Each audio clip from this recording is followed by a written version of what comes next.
My parents left me when I was 12, stuck me in foster care so they could gallivant around with my sister. Now, years later, they're broke, desperate, crawling back. And frankly, I gave them exactly what they deserved. I'm 24 now, and this story starts back when I was just a kid, barely past childhood. We seemed like a normal family, or at least what I thought normal was. We weren't rolling in money, but the house was decent, clothes were okay, and life seemed fine. Mom, Laura, and Dad, Greg, acted like everything was perfect until it wasn't. Then there was my sister, Emma. Emma was the star. The golden child. You know the type. Teachers adored her. Other parents were constantly raving about her. If she so much as coughed, it was considered an accomplishment. I was just there. It wasn't like I was some hellion, but no matter what I did, I felt invisible. Emma's drawings got prime real estate on the fridge. I got a pat on the head and a dismissive "that's nice." I didn't hate Emma. It wasn't her fault they treated her like a prize and me like I was furniture, but it definitely made me feel like I was irrelevant. The day my world imploded started like any other. I was in my room, still clutching onto those action figures I should have probably outgrown. Mom called me downstairs, using that fake calm voice that always meant trouble. I figured maybe I'd left the peanut butter out or forgotten to fold laundry. But when I walked into the living room, Mom and Dad were perched on the couch, looking far too serious to be about peanut butter. "Sit down," Dad said, gesturing to the chair across from them. His tone was sharp, businesslike, not at all fatherly. Mom was trying for a sympathetic look, but it felt forced, unnatural. I sat down, utterly confused. Mom took a deep breath. "We need to talk about something important." I braced myself, thinking maybe a distant relative had died, but then Dad dropped the bomb. "We're having some financial problems and we can't afford to care for you anymore." I genuinely thought I hadn't heard him correctly. Can't afford me? I mean, what was I, a streaming service they were canceling? I just stared, trying to make sense of it, but Mom barreled ahead. "It's not your fault, honey. This is something we've been struggling with for a while, and we had to make a really difficult decision." A difficult decision? Like deciding which flavor of ice cream to get, not ditching their own child. I asked what they meant, hoping it wasn't as bad as it sounded. Mom explained they'd found a foster home, but it was just temporary. She kept repeating that word, temporary, like it was supposed to comfort me. "Why can't Emma go to the foster home?" I blurted out, desperate to understand the logic. Mom's face hardened for a split second before she said, "Emma's in school. She needs stability." Stability, like I was disposable. Dad jumped in before I could say more. "This isn't about choosing one of you over the other. It's about what makes the most sense right now. Convenient for them." The tears started, the loud, ugly kind. How else is a 12-year-old supposed to react when their parents tell them they're giving up? Mom tried to hug me, but I shoved her away. "Why are you doing this?" I kept asking, but they just repeated those rehearsed lines about tough choices and financial hardship. The next day, they threw a few things into a small bag and drove me to the foster home. The ride was silent, that heavy, suffocating silence where you can feel the tension with every breath. I kept staring at them, praying one of them would crack, would look back and say, "This is a mistake. You're coming home," but they didn't. When we pulled up to the house, I lingered in the car, still clinging to that desperate hope that they'd change their minds. Greg's voice, when he finally turned around, was clipped and patient. "Come on, Adam," he said, as if ushering me toward a dentist appointment. "Let's get this over with." I remember the way the gravel crunched under my worn sneakers as I climbed out of the car, the cheap duffel bag clutched tight in my hands, the one they'd packed with a few hurried, impersonal essentials. The Millers, my soon-to-be foster parents, were a blurry, insignificant backdrop. Pleasant enough, I suppose, standing awkwardly on their porch, but my gaze was glued to the departing car, to the back of my parents' heads. Laura knelt, her touch meant to be comforting, but it felt clinical, almost rehearsed. "We love you, Adam," she said, her voice carefully modulated. "This isn't goodbye forever. Just give it some time, okay?" The kiss she pressed to my forehead felt like a brand, a mark of rejection, not affection. Greg offered a handshake, not a hug. A handshake. Like I was some distant acquaintance, a business transaction concluded. And then, with a finality that stole my breath, they were gone. The taillights of their car blurred as it disappeared down the street, each meter of distance weighing heavier and heavier on my chest. The mantra played on repeat in my head, "They'll come back. They have to come back." But the street remained stubbornly empty. That night, sleep offered no escape. I was trapped in a loop of memories, dissecting every word, every glance, every unspoken accusation. Where had I gone wrong? Had I been too loud, too demanding, not lovable enough? Why Emma? The question gnawed at me. What made her so special that she deserved them and I didn't? Their promise of a temporary arrangement was a flimsy life raft in a sea of despair, and even as I clung to it, a cold, insistent voice whispered that I would never see them again. Looking back, I see that moment as the fulcrum, the point where my world tilted irretrievably off its axis. It wasn't just the leaving, it was the way they left, the casual dismissal as if shedding an unwanted possession. At 12, I lacked the emotional vocabulary to understand the depths of that betrayal. All I knew was the gut-wrenching certainty that my parents had driven away and I was utterly, irrevocably alone. The Millers tried, I'll give them that. Mrs. Miller diligently produced stacks of pancakes every morning, their sweetness doing little to dissolve the bitterness in my throat. Mr. Miller would poke his head in, offering quirky, distracting facts, a well-meaning attempt to fill the silence. But their efforts felt hollow, insufficient. My trust, already fragile, had shattered completely. My parents' promise of a temporary stay became my anchor, the only thing preventing me from drifting completely into the unknown. I clung to the illusion that they would call, that they would explain, that I would be back in my old life before I knew it. But days bled into weeks, and weeks stretched into months, then years, and the phone remained stubbornly silent. The stark reality of my situation didn't truly hit until school started. The other kids, innocently curious, bombarded me with questions. Where are you from? Why did you move here? I lacked the energy to unpack the complicated truth, to expose my raw vulnerability to their judging eyes. So, I manufactured flimsy stories about my parents working out of state, the words tasting like ash in my mouth. One afternoon, months into my new life, I was in the Millers' living room, feigning disinterest in my homework as I scrolled aimlessly through my phone. It was a moment of weakness, a lapse in my carefully constructed emotional armor. I Googled my parents' names, not even sure what I was looking for, perhaps some subtle sign that they hadn't forgotten me entirely. The results hit me like a physical blow. There they were, grinning, carefree, on a sun-drenched beach, the turquoise ocean shimmering behind them. The caption read, "Finally living our dream life." My stomach twisted into knots as I forced myself to scroll through their posts, a curated display of tropical vacations, extravagant dinners, and, of course, Emma. She was in almost every picture, radiating happiness, always front and center. The captions gushed about our amazing daughter. It was as if I had been erased, airbrushed out of their history. The longer I looked, the hotter my anger burned. They had claimed they couldn't afford to keep me, yet here they were, living a life of apparent luxury, the kind of lifestyle you see advertised by influencers. And Emma, their precious Emma, wasn't relegated to foster care. She was there, with them, basking in their attention, smiling for the camera as if everything was perfect. My head swam, a dizzying mix of betrayal and disbelief. It wasn't simply that they'd abandoned me, it was as if I'd never existed for them. The vacation pictures stung, but the real gut punch came with the travel blog. A chronicle of their newfound freedom, as they called it. They actually wrote about how discarding material possessions, meaning me, had somehow gifted them with clarity.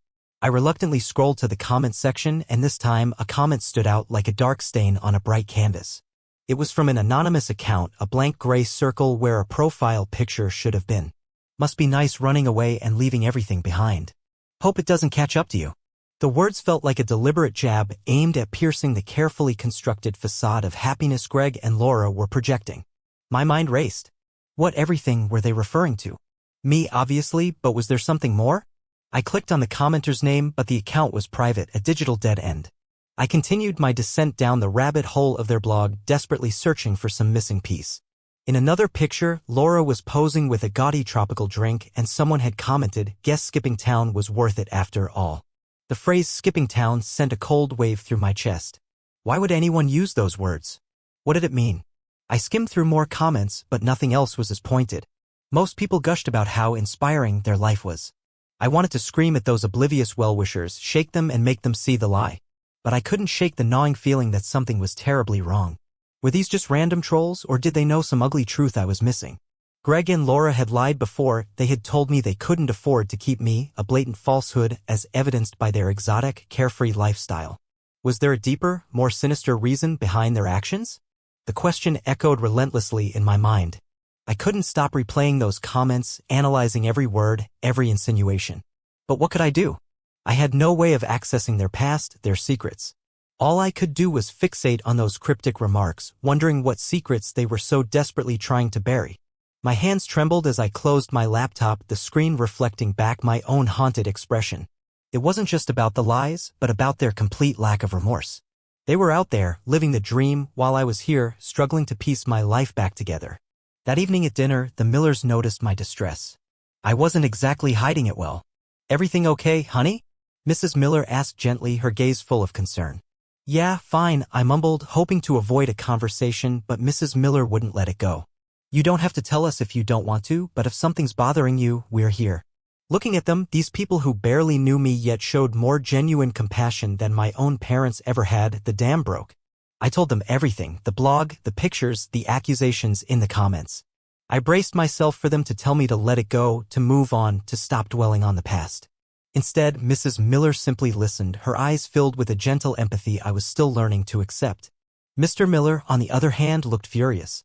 "You have every right to be angry," he said, his voice firm. "What they did to you, that's not on you, that's on them. Don't you ever let anyone tell you otherwise?" It wasn't a dramatic declaration, but it was exactly what I needed to hear. For the first time, someone acknowledged that I wasn't to blame for their actions. Over the following weeks, I began to settle into life with the Millers. They weren't perfect, but they were reliable. They asked about my day, helped with my homework, and encouraged me to pursue my interests. I even started coming out of my shell at school, joining a couple of clubs, and even made a few friends. But the anger, the white-hot rage I felt toward Greg and Laura remained a constant, simmering beneath the surface. Whatever it was, it kept intensifying. But one conviction solidified within me: I wouldn't let their abandonment define my worth. So, I threw myself into school activities, not because I suddenly craved popularity, but because I desperately needed a distraction, a way to fill the gaping void. I joined the debate team first. After years of arguing with Greg and Laura, I figured I might as well channel that energy into something productive. Surprisingly, I thrived. Then, I took the plunge and got a part-time job. Mr. Miller had been subtly suggesting for weeks that having my own spending money might be nice. Eventually, I gave in and applied at the local bookstore. It wasn't glamorous work, stocking shelves and ringing up customers, but I absolutely loved being surrounded by books and even more, by people who genuinely wanted to talk about them. It also gave me a precious taste of independence. Each paycheck felt like a small, tangible step towards constructing a future that was truly mine, built on my own efforts. Sometime during that period, I met Ryan. He was different. He treated me like a regular person, not some sad case that needed pity. When I finally confided in him about my parents, he just listened, nodded slowly, and said, "That's messed up, man. Want to play video games?" His reaction, his normalcy, was exactly what I needed. One afternoon, I walked in from school to an unusually silent house. Normally, Mrs. Miller would be in the kitchen, humming along to her beloved oldies playlist while Mr. Miller tinkered away in the garage, fixing something or another. But this time, a strange stillness hung in the air. Instead, I heard hushed voices coming from the dining room. Instinctively, I froze in the hallway just out of sight, straining to decipher their words.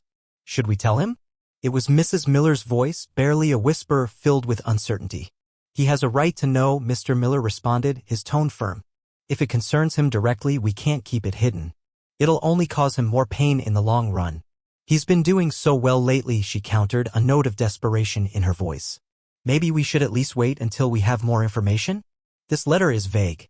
It might be nothing significant." I leaned heavily against the wall, my heart hammering against my ribs. A letter about me? Before I could formulate a way to ask what was going on without revealing that I had been eavesdropping, Mr. Miller sighed deeply. "Fine, we'll wait for now, but if they contact us again, we have to be honest with him." I heard footsteps approaching the living room, and I quickly darted into the kitchen, pretending to have just arrived home. Mrs. Miller greeted me with a strained smile, but I couldn't shake the nagging feeling that something was terribly wrong, that they were keeping something from me. Later that night, after everyone else had fallen asleep, I quietly crept into the dining room.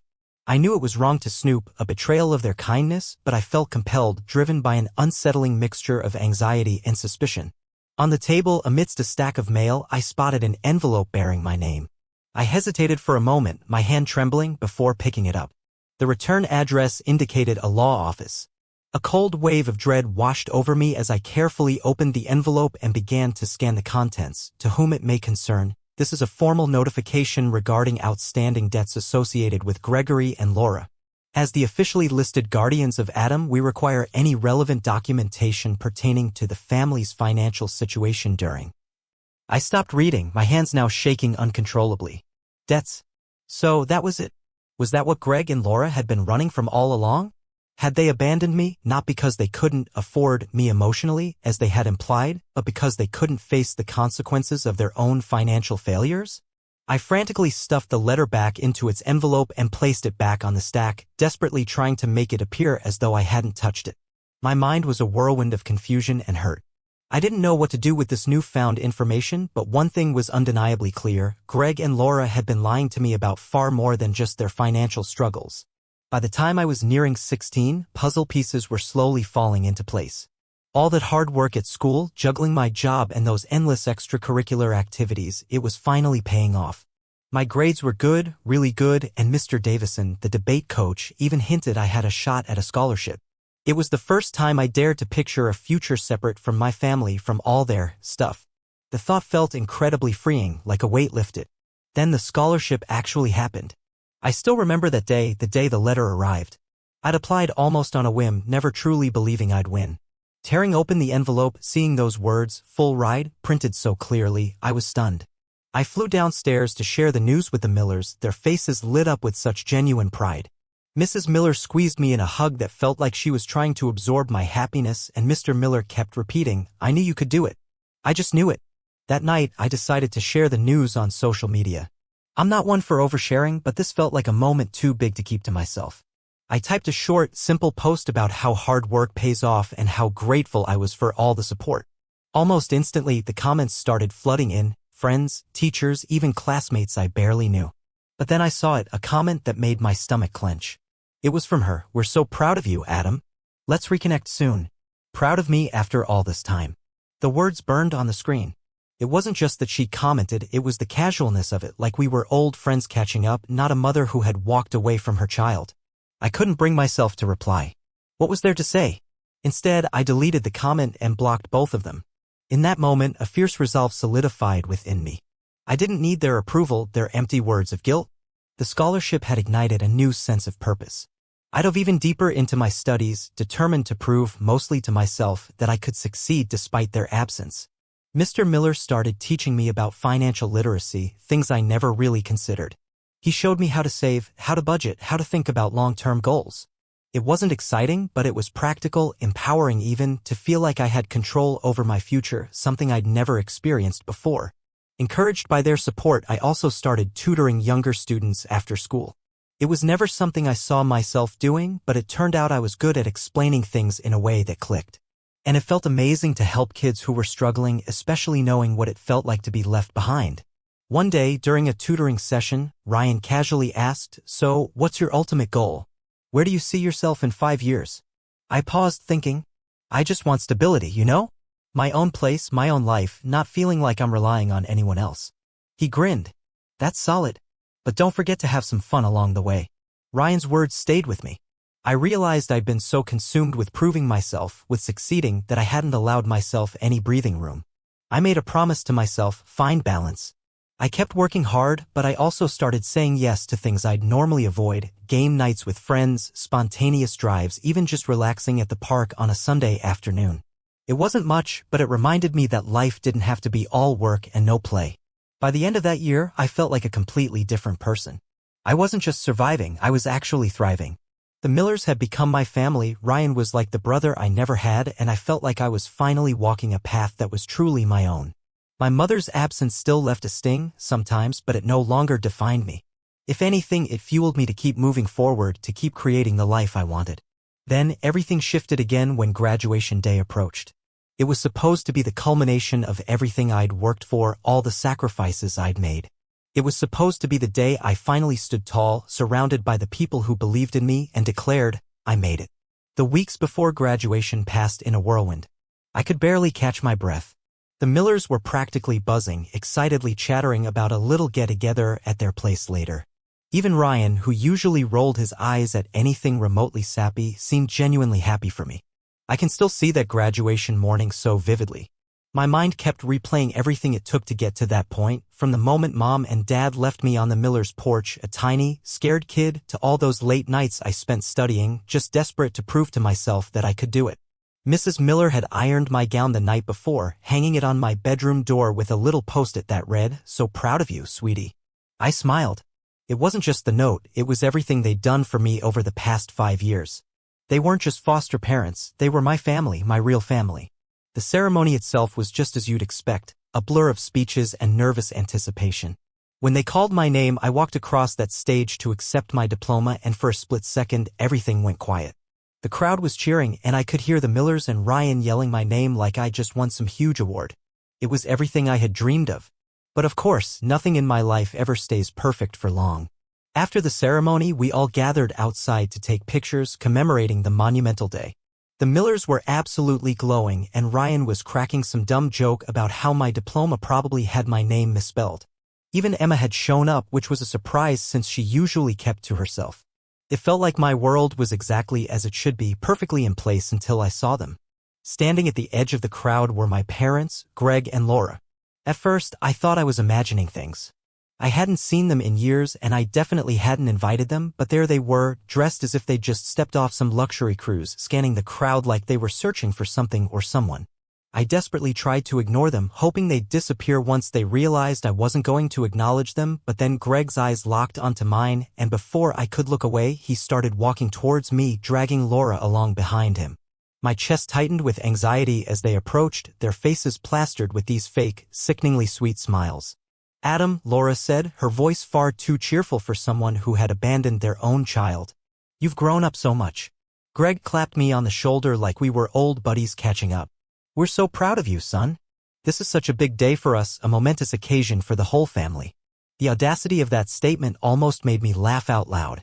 I just stared at them, completely unsure if I should scream, cry, or simply turn and walk away. The Millers and Ryan were standing a few feet away, clearly confused and concerned, but not wanting to step in without knowing what was happening. "What are you doing here?" I finally managed to ask, keeping my voice steady despite my hands shaking. "We came to celebrate with you," Greg said, as if it were the most normal thing in the world. "We've made mistakes, Adam, but we've always wanted what was best for you," Laura chimed in, her voice dripping with so much false sincerity it made me nauseous. "We've missed you so much. We thought this would be the perfect time to reconnect, to come together as a family again." "You don't get to call yourselves my family," I said, my voice trembling. "You abandoned me. You left me with strangers and didn't even bother to check if I was okay, and now you want to show up like none of that ever happened." Laura's smile faltered, and Greg's face started to turn an unpleasant shade of red. "That's not fair, Adam," Greg said, trying to maintain a calm facade. "We did what we thought was best for everyone." "Best for everyone?" I retorted, my voice rising despite my efforts. "You mean best for you? Don't stand here and act like you did this for me. You were off living your dream life while I was over here just trying to figure out how to survive without you, alone." By now, people were starting to stare, noticing the tension that had suddenly engulfed our small group. The Millers took a step closer, their faces a mix of concern and anger, ready to defend me. Emma, surprisingly, took the lead.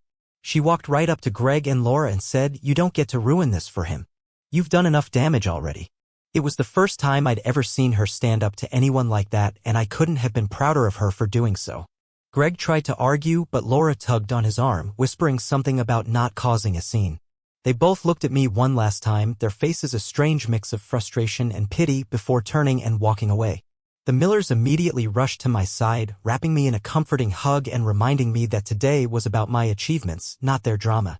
Ryan handed me a tissue, muttering something about how I should bill them for emotional damages, which, despite everything, actually managed to make me laugh. The rest of graduation day swam by in a happy haze. Back at the Millers, the backyard blossomed with bright streamers and floating balloons. For those precious few hours, I allowed myself to forget about Greg and Laura, losing myself in the warmth of genuine friendship and support. Later that night, after the house had quieted, Emma and I found ourselves alone on the porch. "I'm so sorry," she said, her voice laced with regret. "I didn't see it before, but you were right about them. They're users, manipulators. They only care about themselves." I simply nodded, words failing me. The silence that followed wasn't awkward, it was a comfortable understanding. Emma and I were finally on the same wavelength. Graduation wasn't just about the diploma, it was about finally finding the courage to stand up for myself, to sever ties with those who had tried to hold me back. It was a difficult but necessary step. But even then, I sensed that my parents weren't truly finished with me. Their sudden reappearance in my life, their insistent attempts to reconnect after years of absence, felt off. And my instincts proved correct. A week after graduation, an email from Laura landed in my inbox. A part of me briefly entertained the idea that it might be an apology, but I knew better. It was a lengthy message, full of half-truths, justifications, and thinly veiled excuses. She wrote about their hardships, their mistakes, and how they always had my best interests at heart. Then came the real kicker: we hope we can move past this and reconnect as a family. You're doing so well and we're so proud of you. Maybe you could help us out during this tough time. Help them out? The audacity. After years of neglect, after essentially abandoning me, they dared to ask for my help. The irony was almost comical, but there was nothing funny about it. I didn't reply. I deleted the email, blocked their address, but the anger lingered, an unwelcome guest in my mind. Emma, being Emma, had been keeping tabs on them, driven more by morbid curiosity than genuine concern. She'd update me on their increasingly chaotic lives. They had apparently squandered their savings trying to maintain the facade of their dream life, and the travel blog had crashed and burned, leaving them drowning in debt and a ruined credit score. They'd sold off most of their possessions and were now couch surfing with distant relatives who, according to Emma, were rapidly losing patience with their presence. "They're a mess," Emma said during a late-night call. "And they're still blaming you for everything. They actually believe that if you just forgave them, everything would magically fix itself." "Forgive them for what? Leaving me homeless at 12? I snapped, the bitterness in my voice unmistakable. Emma sighed. "I'm not saying they're right," she said gently. "I'm just telling you what they're saying. Their downfall didn't bring me joy, but I couldn't honestly say I felt sorry for them. They made their choices and now they were facing the consequences. Meanwhile, my life was finally moving forward in a positive direction. Then, one afternoon, a notification popped up on my phone, leaving me speechless. Greg and Laura had found me on LinkedIn. They'd left a comment on a post I'd made about my upcoming scholarship. "We're so proud of you, Adam. Let's catch up soon." It was almost identical to the comment they'd left on my graduation post. I hadn't even known they knew how to use LinkedIn. I blocked them immediately, but it wasn't enough. They started messaging people in my network, coworkers, professors, even the Millers. The messages were all the same, a toxic blend of guilt-tripping and outright lies about how I'd abandoned them. One of the messages eventually reached my boss at the bookstore, who called me into her office one day. "Look, I don't want to pry," she began, her expression concerned, "but someone claiming to be your parents sent us an email." It was strange. I was mortified. "I'm so sorry," I stammered. "They're not really part of my life." "I'll handle it," I stated, trying to project confidence I wasn't entirely feeling. To my surprise, my boss didn't pry. She simply nodded, offering a reassuring, "Just let me know if they bother us again. We've got your back." Her words were a comfort, yet they underscored the unsettling lengths Greg and Laura were willing to go to. It wasn't enough that they disrupted my personal life, now they were actively attempting to sabotage my career. About this time, Emma stepped in, posting a scathing public statement on social media. She held nothing back, detailing how they'd abandoned both of us and refused to acknowledge any responsibility for their actions. "Adam and I have worked tirelessly to build our lives independent of their support," she wrote. "We owe them nothing." The post exploded online, garnering hundreds of supportive comments. While seeing so many strangers rally behind us was validating, it also served to escalate the situation. Greg and Laura retaliated with their own melodramatic rants, painting us as ungrateful and exaggerating their supposed sacrifices. Their posts were riddled with half-truths and outright lies, but the more they aired their grievances, the more transparent their motives became. Then Emma called, her voice buzzing with excitement. "Remember that old storage unit they had? Well, they stopped making payments and the landlord let me salvage some things before clearing it out." An hour later, she arrived at my apartment carrying a worn cardboard box. "You have to see this," she said, dropping it heavily onto the table. Inside was a folder overflowing with paperwork, unpaid bills, foreclosure notices, and relentless letters from collection agencies. My stomach dropped as I sifted through the documents. They were living far beyond their means, Emma said, her voice laced with bitterness. Failed businesses, maxed out credit cards. It looks like they chose to run rather than face the consequences. Towards the bottom of the pile, a letter from their lawyer caught my attention. It referenced restructuring finances and reducing dependence to streamline expenses. My name was explicitly listed like a financial burden. I slammed the folder shut, my hands trembling. "They didn't leave because they couldn't afford me," I said, the realization sinking in. "They left because it was easier than dealing with their own mess." Emma paused, her gaze softening, before finally saying, "I thought you deserved to know the truth." "Thanks," I mumbled, still reeling. After she left, I found myself staring at the folder, caught between the urge to destroy it and the need to preserve it as evidence. Ultimately, I kept it not for them, but for myself. By the time I started college, their reputation was in tatters. People were flagging their crowdfunding campaigns as fraudulent, and even the relatives who had taken them in had finally kicked them out. Emma told me they were living out of their car, still clinging to the delusional idea that I owed them something. Meanwhile, I was flourishing. College was everything I'd hoped for, and I was determined to make the most of my scholarship. I even started a small side hustle teaching financial literacy workshops on campus. It wasn't glamorous, but it felt good to give back, especially considering how much the Millers had inadvertently taught me about responsible money management. One day during my second semester, I received a call from Emma. "You are not going to believe this," she said, her tone a mix of frustration and disbelief. "They showed up at my apartment." "What?" I asked, my chest tightening with anxiety. "They were literally crying at my doorstep, begging me to convince you to talk to them. They said they're desperate." I sighed, massaging my temples. "What did you say?" "I told them to leave. And I told them that if they ever showed up again, I would call the police immediately." I was torn between anger and a strange sense of relief. Part of me was furious that they were still trying to involve Emma in their chaos, but another part of me felt incredibly proud of her for standing her ground. She'd come so far from the shy, conflict-avoidant girl I once knew. I didn't owe them my forgiveness, my money, or my time. What I owed, I realized, was to myself, to continue building the life I envisioned, free from their destructive influence. But of course, Greg and Laura weren't finished with me yet. They were not the kind of people to give up, especially when they believed there was something to gain. It started with the incessant calls, random numbers flashing on my phone screen at all hours. I usually ignored them, but one day I made the mistake of answering. It was my Aunt Karen, a relative I hadn't spoken to in years. She wasted no time getting to the point. "Adam, what is wrong with you?" Karen's voice sliced through the phone line before I could even greet her. "Excuse me." I managed, completely taken aback. "Your parents are struggling, living in their car, and you're just ignoring them. They're your family, Adam.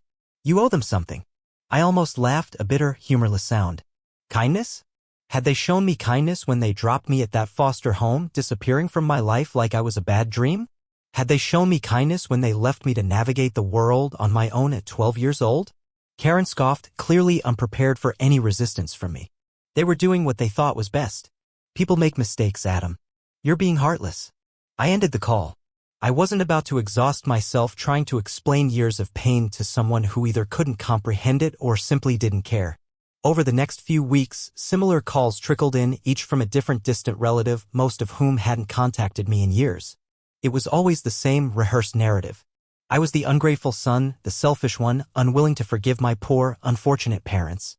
What they didn't understand, or perhaps chose to ignore, was that Greg and Laura weren't just flawed parents, they were toxic, manipulative, and fundamentally incapable of accepting responsibility for their actions. Trying to help them would only pull me back into a chaotic abyss I'd fought so hard to escape. When the guilt trips failed to elicit the desired response, Greg and Laura escalated. One morning, an email arrived from a lawyer representing them. The subject line alone sent a jolt of nausea through me, notice of intent to pursue financial support. I opened it, scanning the dense legal jargon that essentially said they were suing me for financial abandonment. According to the email, they believed I had an obligation to support them now that I was supposedly successful. It was absurd. First, I wasn't a millionaire. Yes, I was doing well, but I was still building my career. Second, I'd been in foster care. Legally, I owed them absolutely nothing. I forwarded the email to the lawyer the Millers had connected me with years ago, who reassured me it was an empty threat. "They don't have a case," she said, her voice calm and confident. "They're trying to scare you into giving them money. Don't engage." It was sound advice, but it still left a lingering bitterness in my mouth. The thought that they could twist the story, portray me as the villain after everything they'd done, felt like a fresh wound. But instead of succumbing to the anger, I channeled my energy into my work. By this point, my financial literacy workshops had evolved into something much bigger than I'd ever imagined. What had begun as a side project had become a thriving organization dedicated to helping young adults across the country learn to manage their finances and build stable futures. I'd formed partnerships with nonprofits, schools, and even some well-known corporations. Each success felt like a significant step away from the abandoned, vulnerable person Greg and Laura had left behind. Recently, I received an email from a producer who had heard about my story through one of my nonprofit partners. They were developing a documentary series about resilience and were interested in featuring me. Initially, I hesitated. Did I really want to expose my story to the world? But after discussing it with the Millers and Emma, I decided to take the plunge. If sharing my experiences could offer even a sliver of hope to a single child in foster care, making them feel less alone, it would be worth the vulnerability. The filming experience was strange and somewhat overwhelming. At one point, they asked if I wanted to include anything about Greg and Laura. I considered it for a long time before deciding to mention them briefly, not to condemn them, but to provide context for my journey. They made their choices, I said during one of the interviews, and those choices shaped me in ways I never anticipated, but they don't define me. My life now, the family I've created, the work I do, that's what truly matters. But during one of the filming breaks, the producer approached me, a hesitant expression on her face. "Hey, Adam," she began. "We found something during our research." I inhaled deeply, trying to brace myself for what was coming. "They weren't just struggling," she continued, her voice low. "They were evicted, apparently after defaulting on multiple loans. And it gets worse. There's a pattern of unpaid bills leading to allegations of potential fraud. Word is they left town to avoid the consequences." The word fraud hung in the air, heavy and sickening. It felt like a physical blow. She nodded, confirming my worst fears. "It wasn't on a grand scale, at least not outwardly, but there's a clear pattern: failed businesses, questionable credit card transactions, and attempts to secure loans they clearly couldn't repay. They left a lot of people in the lurch." The anger I thought I had suppressed surged back, hot and fierce. It wasn't just about abandoning me, about their own self-preservation. They were actively taking advantage of others, hurting people, and then running from the fallout. The producer's look was sympathetic, tinged with a hint of discomfort. "You should know in case it comes up," she added quietly. I just nodded, but my mind was reeling. I had always felt that their lies were about me, about the immediate circumstances, but knowing that they had left a trail of damage and distress in their wake made it so much worse. It validated my feelings that they had abandoned me for convenience, to cut ties and begin anew without consequences. The documentary's release felt like a tidal wave. My inbox flooded with messages from strangers, from people who had endured similar childhoods. Many simply said they understood. Others expressed hope or claimed that seeing my story allowed them to feel more seen. It was an overwhelming and unexpected act of collective solidarity. Greg and Laura, as I suspected they would, attempted to exploit the documentary for their own gain. They posted lengthy, self-pitying diatribes on social media, claiming that I had unfairly portrayed them as villains, claiming they were the actual victims. Their tactic failed miserably. Instead, people who had watched the documentary scrutinized their claims, exposing inconsistencies and questioning their motives. Their efforts to elicit sympathy only reinforced their image as manipulative and self-serving. Amidst the fallout, I bought my first home, a small, comforting space on a quiet street where I finally felt like I belonged. I invited the Millers and Emma over for a housewarming party, and we spent the evening filled with laughter, delicious food, and looking back at how far we'd traveled. Emma was also thriving. She had graduated from college and was building her own career, finally free from the constraints of Greg and Laura. Honestly, I harbor no regrets about the choices I made. Severing ties with Greg and Laura was emotionally draining, but utterly necessary. My true success stems from the love and support of the Millers, Emma, and the family I've consciously built, not through genetics, but through those who choose to be present. That's all that truly matters. At the end of the day, family transcends blood. It's about commitment, loyalty, and helping one another become the best versions of ourselves. And the family I've chosen has given me more than I could have ever dreamed.